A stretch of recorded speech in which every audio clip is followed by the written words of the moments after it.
At number 3, do it. Now, you're all too young to have children, apart perhaps from Karen. I don't know if you have any children, Karen. Do you at all? Oh, do you have a child, Karen, Jackie? 2. How old's your child? 2 2. children. I have a 6-year-old and a 3.5-year-old. And and what's the name of the 3.5-year-old? Lois. Lois, as in the Superman. Absolutely. Yeah. So, Jackie, what I'd like you to do is kind of, I can't believe this is the first time a master's in psychology has summed up what we do. I mean, we're the leadership partners to the NHS Trust in Essex with a load of they're the biggest psychology and mental wellness trust in the world, actually. And they call what we do as pop psychology, which is a real insult.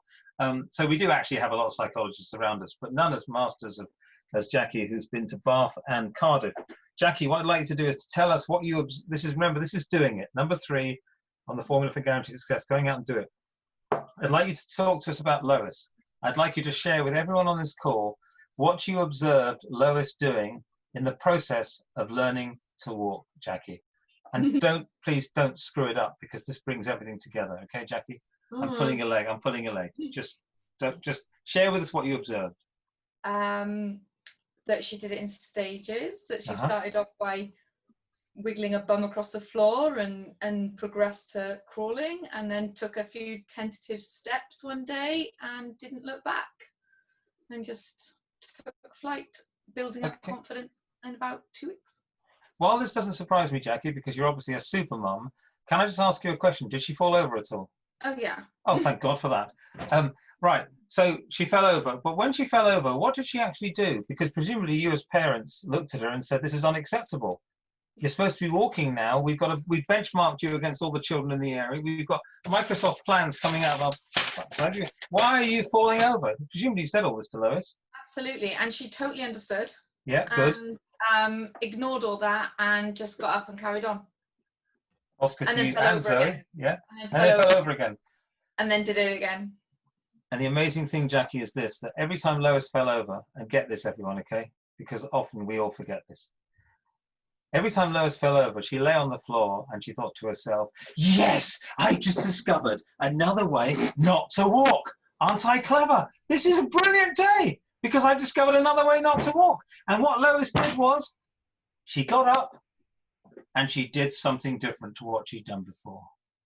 Now, this is really deep that you can't actually read in any psychology books. You certainly can't read in any of these books.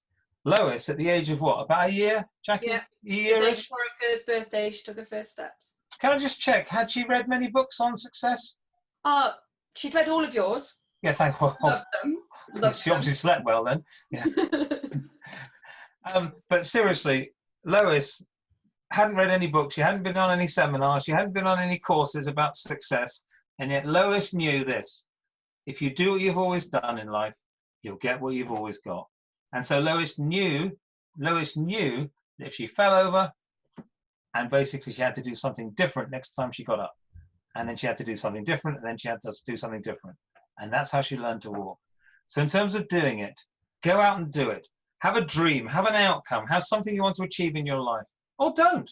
Just have something you want to achieve in a day, or something you want to achieve in an hour, or something you want to achieve in the next minute. We don't need to be all sort of, we're going to change the world here.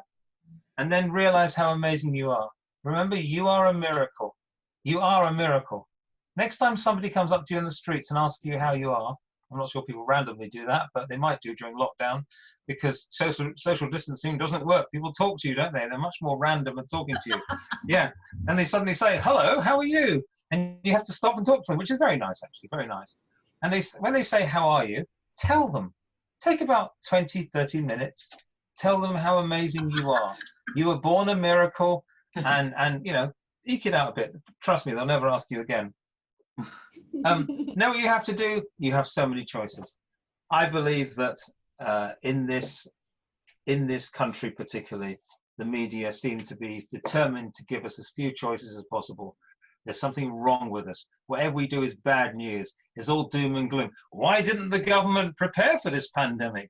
Where was the pandemic plan? I'm not having a go at any particular government. I'm not having a go at, I am actually having a go at most media.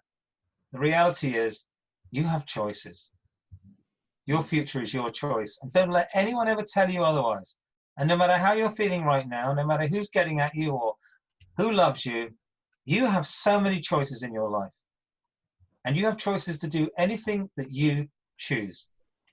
And then when you make a decision, you make the power of the made-up mind, which is exactly, Jackie, what Lois did. She said, I'm going to walk. And she didn't even know it was called walking. I mean, how clever is that? She knew where she was now. She was sitting on her settee, watching The Sopranos. She knew what she had to do. She put one foot in front of another and she fell over, and she got back up again, and she got back up again, and she got back up again. That's powerful. Thank you, Jackie, for sharing Lois' story.